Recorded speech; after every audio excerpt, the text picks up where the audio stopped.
সুপ্ৰভাত বন্ধু বান্ধৱীসকল, দেখিছেনে এটা সুন্দৰ পৰিৱেশত আহিছোঁ আৰু এইকেইদিন মই এই সুন্দৰ পৰিৱেশটোৰ পৰাই আপোনালোকক ভিডিঅ' দি আছোঁ। আৰু আজি এটা বেলেগ ভিডিঅ' লৈ আহিছোঁ। আজি জুবিন গাৰ্গৰ ওপৰৰ ভিডিঅ' নহয়, আজি হ'ল আমাৰ নৰেন্দ্ৰ মোদী আহিছে, মানে প্ৰধানমন্ত্ৰী আহিছে। আপোনালোকে হয়তো গম পাইছে, কিন্তু মই সঁচা কথা ক'বলৈ গ'লে ক'ত আহিছে, কি কৰিছে সেইখন মই একো গম পোৱা নাই আৰু মোৰ মানে সেইবিলাকৰ ওপৰত ইমান গুৰুত্ব নাই। বাৰু যিয়ে নহওক, এটা নিউজ দেখিলোঁ, তেওঁ কৈছে বা আমাৰ মুখ্যমন্ত্ৰীয়ে কৈছে যে এইজন প্ৰধানমন্ত্ৰীৰ নিচিনা আগতে কোনো এজনো বোলে অহা নাই আৰু আমাৰ নৰেন্দ্ৰ মোদীয়ে আহি থাকে। কিন্তু এটা কথা নহয়, যাৰ য'ত লাভ আছে তাতহে আহিব, নহয় জানো? আৰু এইজনৰ ইয়াত লাভ আছে, কাৰণ তেওঁ ইয়াত চকু মাৰিব লাগিব। যিহেতু যাৰ যি স্বভাৱ, তেওঁ এসময়ত বেপাৰী আছিলে আৰু সেই বেপাৰীয়ে ক'ত কেনেকৈ কি ল'ব পাৰি, কি বেচিব পাৰি সেইবিলাকত মাথা মাৰে। গতিকে তেওঁ আহি থকাটো এটা একেবাৰে সাধাৰণ কথা। আৰু তাতে এজন সাংবাদিকে, সেই সাংবাদিকজন হ'ল মানে কি বুলি কয়, চোৱা চেলেকা কয়। অসমীয়াত একদম চিধা চিধি ভাষাত ক'বলৈ গ'লে সেইজন এজন চোৱা চেলেকা সাংবাদিক। আৰু সেই চোৱা চেলেকা সাংবাদিকজন হ'ল কোন? অতনু ভূঞা। আৰু সেই অতনু ভূঞাই কৈছে কি জানেনে, তেওঁ এটা দিছে আৰু তেওঁ সেইবিলাকত তাৰপিছত যে তেওঁ কেনেকুৱাকৈ জাৰিছে আপোনালোকে কি ক'ব আৰু কমেণ্টত দেই। তেওঁ কৈছে কি জানেনে, নৰেন্দ্ৰ মোদী অসমলৈ বিহু আৰু চাহ সম্প্ৰদায়ে ঝুমুৰ প্ৰদৰ্শন চাবলৈ আহিছিল। চাওকচোন দেই, সেই প্ৰদৰ্শন চাবলৈহে আহিছিল। আগন্তুক নিৰ্বাচনৰ পূৰ্বে এতিয়া তেওঁ বড়ো জনগোষ্ঠীয় বাগৰুম্বা প্ৰদৰ্শন চাবলৈ আহিব। মানে তেওঁ হয়তো এদিনৰ আগত দিছে। ইয়াৰ উপৰিও মুখ্যমন্ত্ৰী হিমন্ত বিশ্ব শৰ্মাই নিজে প্ৰতিদিনে ৩-৪টা সভা কৰি কল্যাণমূলক আঁচনিসমূহৰ ওপৰত আলোচনা কৰি আছে। আঁচনিসমূহ বাপৰে, সেই আঁচনিসমূহ যেন আমাৰ মুখ্যমন্ত্ৰী পকেটৰ পৰাহে দিয়ে। মুখ্যমন্ত্ৰী শুৱে বায়ে যিসোপা মানে সা সম্পত্তি আছে সেইবিলাকৰ পৰা যিবিলাক ইনকাম হয় সেইখিনিহে যেন মানে দিয়ে। এই চোৱা চেলেকাটোৱে আকৌ সেইবিলাক কথা কৈছে দেই। আৰু তেওঁ কৈছে কি জানেনে, তেওঁ আচলতে এজন বোলে সাংবাদিক, নিজকে মানে ফুপজহি মাৰি ফুৰে, ফুপজহি বুলি কয় দেই। আৰু দেখিছে আপোনালোকে গাহৰি পোৰা কিবা পোৰা সেইবিলাক দি থাকে। সাংবাদিক, কোন সাংবাদিকে বাৰু সেইবিলাক দি থাকে আপোনালোকে কওকচোন? কাৰ ঘৰত কি খালোঁ, মানে তাৰ নিজৰ ঘৰতে নিজে সি কি খায় সেয়া দি থাকে। আৰু তেওঁ এতিয়া সেই এজন সাংবাদিক হৈ সাংবাদিকৰ মৰ্যাদা ৰাখিছেনে বাৰু? তেওঁতো ৰখা নাই। তেওঁ একপক্ষীয়ভাৱে সেই মানে বিজেপি চৰকাৰকে ছাপোৰ্ট কৰিছে। আৰু সেইকাৰণে কয় আচলতে দুমুখীয়া সাংবাদিক বুলি যে কয়। আৰু কিছুমান সাংবাদিকে যে য'তে ত'তে যে মাৰ খায়, এনেই কিন্তু মাৰ নাখায়। এই ঠিক এইটো নিচিনা সাংবাদিকে মাৰ খায়। আৰু কওঁ শুনক, তেওঁ কৈছে যে ৩-৪টা সভা কৰি পেলাই কল্যাণমূলক আঁচনি বুলি ক'লে, সেই আঁচনিৰ ওপৰত মই ক'লোৱেই, আমাৰ এয়া নিজৰ টকাৰ আঁচনি আমাক নিজে দিছে, হয় নে নহয়? আমি কাৰোৰ পৰা লোৱা নাইকিয়া, সেইটোৱে ক'ব লাগিব। আৰু তেওঁলোকৰ দিনত সেইবিলাক কৰি পেলাই দিছে, মানুহখিনিক পংগু কৰিছে, সেইখিনি তেওঁলোকৰ কথা। আৰু কৈছে যে ইয়াৰ বিপৰীতে মুখ্য বিৰোধী কংগ্ৰেছে এতিয়াও মাটিত ভৰি দিয়া দেখা পোৱা নাই। তেওঁ কংগ্ৰেছৰ পুকৰত এইবাৰ কামোৰ মাৰি দিলেগৈ। তাৰমানে তেওঁ গৌৰৱ গগৈ পিছত কামোৰ মাৰিলেগৈ আৰু পুকৰত কামোৰ মাৰিছে, পিছত নহয়, গৌৰৱ গগৈ পুকৰত কামোৰ মাৰিছে। তাৰপিছতে ক'লে তেওঁ যে যদি এই পৰিস্থিতি অব্যাহত আছে তেন্তে যুক্ত বিৰুদ্ধে ৩৫খন আসন লাভ কৰাটো এক ডাঙৰ সাফল্য হ'ব। যদি এনে হয় তেন্তে এইবাৰ তেওঁলোকে অনুগ্ৰহ কৰি ভোট চুৰি অভিযোগ নকৰি নম্ৰতাৰে পৰাজয় স্বীকাৰ কৰাটো উচিত হ'ব। মানে কংগ্ৰেছে পৰাজয় স্বীকাৰ কৰাটো উচিত হ'ব বুলি কৈছে। আৰু মই এই চোৱা চেলেকাটোক কৈছোঁ, এই চোৱা চেলেকাটোৱে অকল কংগ্ৰেছৰ পিছতে লাগি থাকে। কেনেকুৱা ধৰণৰ চোৱা চেলেকা হয়নে নহয় বাৰু? আৰু ইমান কথা কয়, তাৰ মাজতো কিন্তু এইটো লাজ নাপায় দেখোন, কেনেকুৱা ধৰণৰ। আৰু আপোনালোকক কি ক'ম, ইমান কৈছে। মই এটা কওঁ শুনক, তাক কি এটা কমেণ্ট কৰিছে দেই, কিছুমান মানে একদম জমনিও। কৈছে যে আপোনাৰ ফেচবুক পোষ্ট পঢ়ি মজা লওঁ, কিন্তু যাকেই লগ পাওঁ তাকেই কওঁ খাকি নাচাবলৈ অনুৰোধ কৰি আছোঁ। ভাল কৰিছোঁনে বাৰু ধেমা ধৰা, তেনেকৈ কৈছে, কমেণ্টতে কৈছে। আৰু বহুত কমেণ্ট কৰিছে, সেইখিনি নকওঁ। কিন্তু আটাইতকৈ আপোনালোকক এটা ডাঙৰ কথা কওঁ, বিজেপি ভিতৰচোৰা তেনেকুৱা কিছুমান ২ নম্বৰী কাম চলি আছে। এতিয়া খোদ নিজৰ বিজেপি বিধায়কৰ বিৰুদ্ধে অভিযোগ আনিছে। কিবা যদি সমালোচনা কৰে, কোনোবাইতো সমালোচনা কৰিবই, নহয় জানো? ভাল কামো কৰক বা বেয়া কামো কৰক, ভাল কাম হ'লেতো ভাল বুলিয়ে ক'ব আৰু বেয়া কাম হ'লে বেয়া বুলিয়ে ক'ব। আৰু যিসকলে নকৰে, যিসকলে দেখিও নেদেখা ভাও ধৰে, তেওঁলোকে হ'ল চোৱা চেলেকা। কাৰণ তেওঁলোকে ভাবে কি আমি যদি এইটো সমালোচনা কৰোঁ তেন্তে হ'লে আমি সুবিধাটো নাপাম, আৰু সেইবিলাককে কয় চোৱা চেলেকা। মই আকৌ আপোনালোকক কৈ দিছোঁ দেই, অন্ধভক্ত চোৱা চেলেকা বুলি কয় যে, সেইবিলাককে কয়।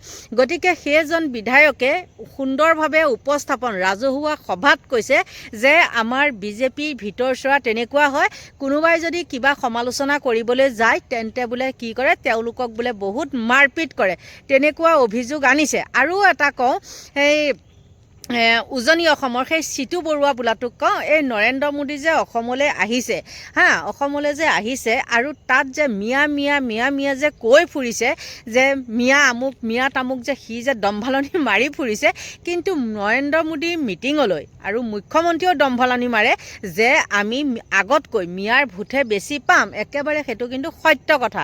কিয় ক'লোঁ সত্য কথা? যেতিয়া নেকি নৰেন্দ্ৰ মোদী অসমলৈ আহিছে তেতিয়া এই জাক আপোনালোকে চাওক কি ধৰণে একদম হিলডল ভাঙি গৈছে। এয়াতো কংগ্ৰেছকহে কয়, কংগ্ৰেছ মানে মিয়া কয়, কংগ্ৰেছ মানে মিয়া কয়, ইয়ে কয়।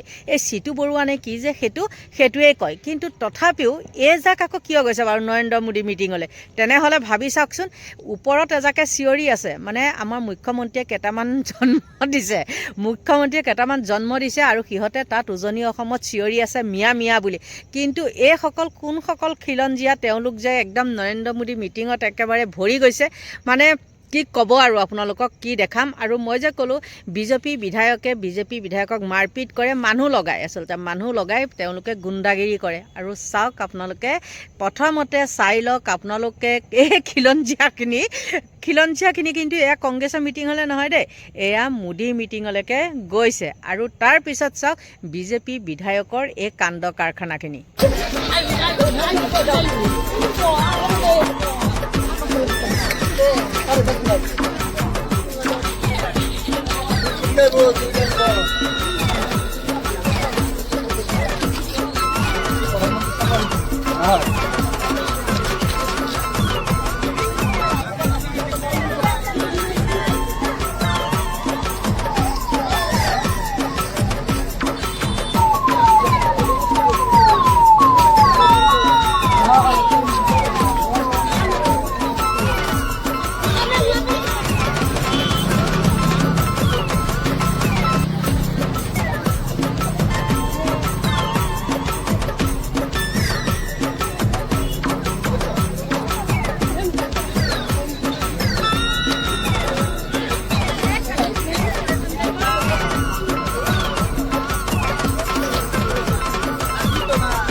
সমালোচকক মাৰপিট কৰে বিজেপিৰ বিধায়কে।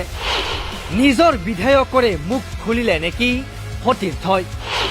অসহিষ্ণুতা বৃদ্ধি পাইছে নেকি বিজেপিত প্ৰকৃতাৰ্থতেই চলিছে নেকি স্বেচ্ছাচাৰিতা? চৰকাৰটো দূৰৰে কথা, বিধায়কক সমালোচনা কৰিলেও সমালোচকক কৰা হয় মাৰপিট। এই অভিযোগ আমাৰ নহয়, এই অভিযোগ উত্থাপন কৰিছে স্বয়ং বিজেপিৰে বিধায়কে। বিজেপিৰ বিধায়ক কৃষ্ণ কমল তাঁতীৰ মন্তব্য শুনক। মোৰ সমষ্টিৰ কাষত বহু সমষ্টি আছে, আপোনালোকে জানে তেনেকুৱা সমষ্টিত এটা বেয়া কথা এটা সমালোচনা কৰিলে ঘৰত আনি পেলাই তেনেকুৱা পিটন দিয়ে আপোনালোকে সকলোৱে শুনিছে। ৰঙাপাৰাৰ বিধায়ক কৃষ্ণ কমল তাঁতীৰ মতে তেওঁৰ সমষ্টিৰ কাষত কেইবাটাও সমষ্টি আছে। সেই সমষ্টিবোৰৰ বিধায়কক সমালোচনা কৰিলে সমালোচনা কৰা সকলক ঘৰতে গৈ মাৰপিট কৰে, কিন্তু তেওঁ তেনেকুৱা নকৰে। সকলোতকৈ গুৰুত্বপূৰ্ণ বিষয়টো হ'ল ৰঙাপাৰা সমষ্টিৰ গাতে লাগি থকা সমষ্টি দুটা হ'ল ঢেকীয়াজুলি আৰু চতিয়া। দুয়োটা সমষ্টিতে দুগৰাকী বিজেপি বিধায়ক আছে। ঢেকীয়াজুলিৰ বিধায়ক হিচাপে আছে অশোক সিংঘল আৰু চতিয়া সমষ্টিত বিধায়ক হিচাপে আছে পদ্ম হাজৰিকা। দুয়োগৰাকী নেতাৰ বিৰুদ্ধে বিভিন্ন সময়ত বিভিন্ন অভিযোগ উত্থাপন হৈ আহিছে যদিও দলৰ সতীৰ্থই এনে অভিযোগ উত্থাপন কৰা নাছিল। কিন্তু শেহতীয়াকৈ দলটোৰে এগৰাকী সতীৰ্থই নিজ দলৰ বিধায়কে সমালোচনা কৰিলে মাৰপিট কৰা বুলি কৰা মন্তব্যই বিজেপি দলতো যে এচাম গুণ্ডা সদৃশ নেতা আছে সেই কথা স্পষ্ট কৰিছে। ভিডিঅ'টোত তেওঁ অৱশ্যে কাৰো নাম উল্লেখ কৰা নাই যদিও তেওঁৰ ওচৰ পাজৰৰ সমষ্টি বুলি ক'লে এই দুটা সমষ্টিকেই বুজায়। বিজেপি নেতা তথা বিধায়কৰ বিৰুদ্ধে সময়ে সময়ে এনে অভিযোগ উত্থাপন হৈ আহিছে। এই বিষয়টো বিজেপি দলৰ ক্ষেত্ৰত বহুত পুৰণি।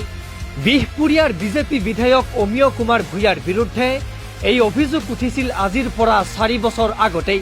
প্ৰয়াত জোনমণি ৰাভা নামৰ আৰক্ষী বিষয়াগৰাকীক তেওঁ নীতি বৰ্হিভূতভাৱে নিৰ্দেশ দিছিল, যাৰ ফলত তেওঁ উভতি ধৰিছিল বিধায়কজনক। সেই সময়তে জোনমণি ৰাভা প্ৰশংসিত হোৱাৰ বিপৰীতে সমালোচিত হৈছিল বিধায়ক অমিয় ভূঞা। কেবিনেট মন্ত্ৰী পীযুষ হাজৰিকায়ো তেওঁৰ পত্নীৰ বিৰুদ্ধে বাতৰি পৰিৱেশন কৰা সাংবাদিকক ভীতিগ্ৰস্ত কৰাৰ অডিঅ' ভাইৰেল হৈ পৰিছিল। গুৰুত্বপূৰ্ণ বিষয়টো হ'ল অসমৰ মুখ্যমন্ত্ৰী ডক্টৰ হিমন্ত বিশ্ব শৰ্মায়ো সময়ে সময়ে সাংবাদিকে তেওঁৰ মনঃপূত প্ৰশ্ন নুসুধিলে সাংবাদিকৰ লগতে সংবাদ প্ৰতিষ্ঠানৰ মালিকক লক্ষ্য হিচাপে লোৱাটো একেবাৰে সাধাৰণ ঘটনাত পৰিণত হৈছে। গতিকে ৰঙাপাৰাৰ বিজেপি বিধায়কগৰাকীৰ এই অভিযোগ একেবাৰে নস্যাৎ কৰিব নোৱাৰি, কাৰণ তেওঁৰ মন্তব্যটো তেওঁ ৰাজহুৱা মঞ্চত প্ৰকাশ কৰিছে। নিশ্চয় আপোনালোকে দেখিলে, এই খিলঞ্জীয়াখিনিকো যোৱা দেখিলে আৰু বিজেপি বিধায়কৰ কাণ্ড কাৰখানা দেখিলেনে? গতিকে যিজন বিজেপি বিধায়কে এই কথাটো সুন্দৰকৈ উপস্থাপন কৰিছে তেওঁলৈ বহুত বহুত ধন্যবাদ থাকিল আৰু আপোনালোকৰ পৰা এতিয়া লৈছোঁ বিদায়। Bye bye.